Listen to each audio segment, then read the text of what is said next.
ನಮಸ್ಕಾರ, ಆರ್ಜಿ ನ್ಯೂಸ್ಗೆ ಸ್ವಾಗತ. ನಾನು ಶ್ರೀದೇವಿ. ಬನ್ನಿ ಇಂದಿನ ಮುಖ್ಯಾಂಶಗಳನ್ನು ನೋಡೋಣ. ಕೇಂದ್ರ ಸರ್ಕಾರ ಜಾರಿಗೊಳಿಸುವ ಕೃಷಿ ಕಾಯ್ದೆಯನ್ನು ಖಂಡಿಸಿ ವಿವಿಧ ರೈತಪರ ಸಂಘಟನೆಗಳು ನೀಡಿರುವ ಭಾರತ್ ಬಂದ್ ಕರೆ. ಚಿಕ್ಕೋಡಿಯಲ್ಲಿ ಅಂಕಲಿಕೋಟೆಯಿಂದ ಪಾದಯಾತ್ರೆ ಮೂಲಕ ಬಸವ ಸರ್ಕಲ್ಗೆ ಆಗಮಿಸಿದ ರೈತ ಸಂಘಟನೆ, ರಾಜ್ಯ ಮತ್ತು ಕೇಂದ್ರ ಸರ್ಕಾರ ರೈತರಿಗೆ ಸಂಬಂಧಪಟ್ಟ ಕಾಯ್ದೆ ಕಾನೂನುಗಳು ಸುಗ್ರೀವಾಜ್ಞೆ ಮೂಲಕ ತಿದ್ದುಪಡಿ ಮಾಡಿರುವುದು ಮರಳಿ ಪಡೆಯಬೇಕು ಹಾಗೂ ಕೇಂದ್ರ ಸರ್ಕಾರ ದೆಹಲಿಯ ಹೋರಾಟಕ್ಕೆ ಹೋದ ರೈತರ ಮೇಲೆ ಲಾಠಿ ಪ್ರಹಾರ, ಜಲಫಿರಂಗಿ ಇನ್ನಿತರ ಪ್ರಯೋಗ ಮಾಡಿದ್ದಲ್ಲದೆ ರೈತ ವಿರೋಧಿ ಕಾಯ್ದೆ, ಜನ ವಿರೋಧಿ ಕಾಯ್ದೆ, ಕಾರ್ಮಿಕರ ವಿರೋಧಿ ಕಾಯ್ದೆ ಜಾರಿಗೆ ತಂದು ಮತ್ತು ಕೃಷಿ ಉತ್ಪನ್ನಗಳ ಎಂಎಸ್ಪಿ ಬೆಲೆಗಿಂತ ಕಡಿಮೆ ಬೆಲೆಗೆ ಮಾರಾಟ ಮತ್ತು ಖರೀದಿ ಮಾಡುವುದು ಅಪರಾಧ ಎಂದು ಕಾನೂನು ತಂದಿರುವ ಪಂಜಾಬ್ ಸರ್ಕಾರದಂತೆ ರಾಜ್ಯ ಸರ್ಕಾರವು ಕಾನೂನು ತರಬೇಕೆಂದು ಹಾಗೂ ಕೇರಳ ಸರ್ಕಾರ ತರಕಾರಿ ಬೆಲೆಗಳಿಗೆ ಬೆಲೆ ನಿಗದಿ ಮಾಡಿರುವಂತೆ ರಾಜ್ಯ ಸರ್ಕಾರವು ತರಕಾರಿ ಬೆಲೆಗಳಿಗೆ ಬೆಲೆ ನಿಗದಿ ಮಾಡಬೇಕು ಮತ್ತು ಮೆಕ್ಕೆಜೋಳ ಖರೀದಿ ಕೇಂದ್ರಗಳನ್ನು ತರಬೇಕು ಮತ್ತು ಕಬ್ಬಿನ ಬಿಲ್ಲನ್ನು ಕಬ್ಬು ಕಟಾವು ಮತ್ತು ಕಬ್ಬು ಸಾಗಾಣಿಕೆ ವೆಚ್ಚ ಹೊರತುಪಡಿಸಿ ರೈತರಿಗೆ ಪ್ರತಿ ಟನ್ಗೆ ರೂಪಾಯಿ 3,000 ದರ ನಿಗದಿ ಮಾಡಬೇಕು ಮತ್ತು ಈಗಾಗಲೇ ಬಿದ್ದು ಹೋಗಿರುವ ಮನೆಗಳ ಸರ್ವೆ ಕಾಯ್ದೆಯಲ್ಲಿ ಸಿ ಅಂತ ನಮೂದಿಯಾಗಿರುವ ಮನೆಗಳನ್ನು ಬಿ ಎಂದು ಪರಿಗಣಿಸಿ ಅಂತ ಸಂತ್ರಸ್ತರಿಗೆ ಮತ್ತು ಬೆಳೆ ಹಾನಿ ಪರಿಹಾರವನ್ನು ಆದಷ್ಟು ಬೇಗನೆ ಒದಗಿಸುವ ಕಾರ್ಯವನ್ನು ಕೈಗೊಳ್ಳಬೇಕು ಎಂದು ಚಿಕ್ಕೋಡಿ ತಾಲೂಕಾ ದಂಡಾಧಿಕಾರಿಗಳಾದ ಶ್ರೀ ಸಂಪಗಾಮಿಯವರ ಮೂಲಕ ಮನವಿ ಮಾಡಿಕೊಂಡರು.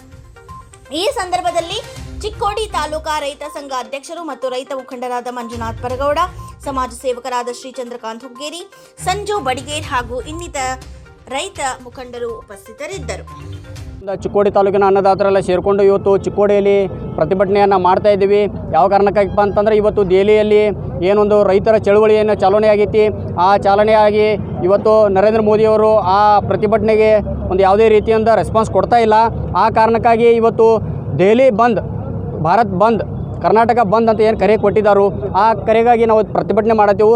ದಯವಿಟ್ಟು ಇವೇನು ಒಂದು ಲಾಕ್ಡೌನ್ದಾಗ, ಕರೋನಾ ಟೈಮ್ದಾಗ ಒಂದು ರೈತರನ್ನ ಮನ್ಯಾಗ ಕುಣಿಸಿ ಹೋರಾಟಗಾರನ ಯಾವುದೇ ರೀತಿಯಿಂದ ಹೋರಾಟ ಮಾಡಬಾರ್ದಂತಂದ ಈ ಸುಗ್ರೀವಾಜ್ಞೆ ಮೂಲಕ ಏನು ಕಾಯ್ದೆಗಳನ್ನು ತಂದರು, ಇವತ್ತನ್ನೆಲ್ಲ ಸಂಪೂರ್ಣ ರೈತರನ್ನು ದಿವಾಳಿ ಎಬ್ಬಿಸ್ತಕ್ಕಂಥ ಕಾಯ್ದೆಗಳದವು.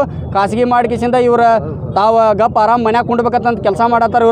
ಇವರು ದಯವಿಟ್ಟು ಕೆಲಸ ಮಾಡೋದು ಆದ್ರೆ ಕಾಯ್ದೆಗಳನ್ನ ತೆಗೆಯೋದಾದ್ರೆ ಈ ಹಿಂದಿನ ಏನು ಕಾಯ್ದೆಗಳದವು ಏನು ಕರೆಕ್ಟಾಗಿ 14 ದಿವಸಕ್ಕೆ 15 ದಿವಸಕ್ಕೆ ಏನು ಕಬ್ಬಿನ ಬಿಲ್ ಕೊಡೋದಕ್ಕೆ ಅದನ್ನು ಕೊಡಾಕ್ತಾಗ ಮುಂದಾಗ್ರಿ.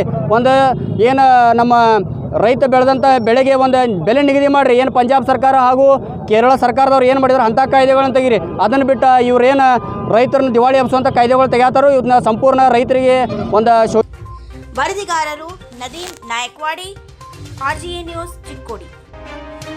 ಸ್ಯಾಂಡ್, ಮರಳು, ಮಣ್ಣು ಅಥವಾ ಯಾವುದೇ ತರಹದ ಗಾಳಿಗೆ ಹಾರುವ ವಸ್ತುಗಳನ್ನು ಸಾಗಾಟ ಮಾಡಬೇಕಾದರೆ ಕಡ್ಡಾಯವಾಗಿ ತಾಡಪತ್ರೆಯಿಂದ ಮುಚ್ಚಿರಬೇಕು ಎಂಬ ಕಾನೂನು ಇದ್ದರೂ ಸಹ ವಾಹನಗಳಲ್ಲಿ ಇವುಗಳನ್ನು ಖುಲ್ಲಾ ಸಾಗಾಣಿಕೆ ಮಾಡುತ್ತಿದ್ದಾರೆ. ಇದರಿಂದ ಹಿಂದುಗಡೆಯಿಂದ ಬರುವ ವಾಹನ ಚಾಲಕರಿಗೆ ಕಣ್ಣಿಗೆ ಧೂಳು ಹೋಗಿ ಅಪಘಾತ ಸಂಭವಿಸುವ ಸಾಧ್ಯತೆಗಳಿವೆ.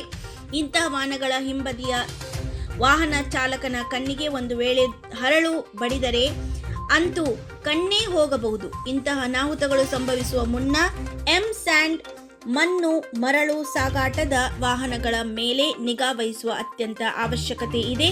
ಕೂಡಲೇ ಸಂಬಂಧಪಟ್ಟವರು ಇತ್ತ ಕಡೆಗೆ ಗಮನ ಹರಿಸಬೇಕೆಂದು ಸಮಾಜ ಸೇವಕರಾದ ಶ್ರೀ ಚಂದ್ರಕಾಂತ್ ಹುಕ್ಕೇರಿ ಅವರು ಒತ್ತಾಯಿಸಿದ್ದಾರೆ. ಈಗ ರಸ್ತಾದ ಮ್ಯಾಗ ಗಾಡಿಗಳು ಓಡಾಡ್ತಿರ್ತಾವೆ. ಅದ್ರೊಳಗೆ ಕೆಲವು ಟ್ಯಾಕ್ಟರ್ಗಳಾಗಲಿ, ಡಂಪರ್ಗಳಾಗಲಿ ಉಸುಕ್ ತೊಗೊಂಡು ಹೋಗ್ತಿರ್ತಾರೆ. ಈಗ ಸ್ಯಾಂಡ್ ಅಂತೇಳಿ ಸ್ಯಾಂಡ್ ಎಲ್ಲ ಧೂಳು ಮಿಕ್ಸ್ ಇರ್ತೈತಿ. ಸ್ಯಾಂಡ್ ಆಗಲಿ ಅಥವಾ ಇತರ ಉಸುಬ ಮತ್ತು ಇಟಂಗಿಗಳ ಕೆಲವು ಹಾರು ಪದಾರ್ಥ ಇರ್ತಾವಲ್ಲ, ಹಾರು ಪದಾರ್ಥಗಳೆಲ್ಲ ಟ್ರ್ಯಾಕ್ಟರ್ದಾಗ ಟ್ರಕ್ದಾಗ ಹಾಕೊಂಡು ರಸ್ತೆ ಮೇಲೆ ಹೋಗ್ತಿರ್ತಾರೆ. ಅದ್ರ ಧೂಳು ಹಾರ್ತಿರ್ತೈತಿ. ಧೂಳು ಹಿಂದೆ ಹಾರೋದ್ರಿಂದ ಹಿಂದಿನ ಬಂದಂಥ ವಾಹನ ಚಾಲಕರಿಗೆ ಕಣ್ಣು ಮ್ಯಾಗ, ಮುಖದ ಮ್ಯಾಗ ಧೂಳು ಬರ್ತೈತಿ. ಧೂಳು ಬರೋದು ಜರ್ ಕಣ್ಣಾಗ ಒಂದು ಹಳ್ಳಗಿಳು ಹೋತು ಅವ್ನ ಕಣ್ಣು ಹಾಳಾಗಿ ಹೋಗ್ತೈತಿ. ಅಂದರೆ ಪೂರಾ ಡಿಸ್ಟರ್ಬ್ ಆಯ್ತು ಹಿಂದಿನವ್ರಿಗೆ. ಭಯಂಕರ ಧೂಳು ಇರ್ತೈತಿ. ಮತ್ತು ರಸ್ತದ ಆಜು ಮನೆಗಳು ಸುದ್ದಾಗೆಲ್ಲ ಧೂಳ್ದಾಗ ಜಳಕ ಹಾಕಿದೈತಿ. ಅದಕ್ಕೆ ಸರ್ಕಾರದವ್ರು ಒಂದು ಕಾನೂನು ಮಾಡಿದ್ದಾರೆ. ಏನಂತಂದರೆ ನೀವು ಅಂಥ ವಸ್ತುಗಳು ಒಯ್ಯೋದಾತಂದ್ರೆ ಕಡ್ಡಾಯವಾಗಿ ನೀವು ತಾಡ್ಪತ್ರೆ ಹಾಕೊಂಡು ಒಯ್ಬೇಕಂತೇಳಿ ಕಡ್ಡಾಯ ಮಾಡಿ ಕಾನೂನು ಐತದ.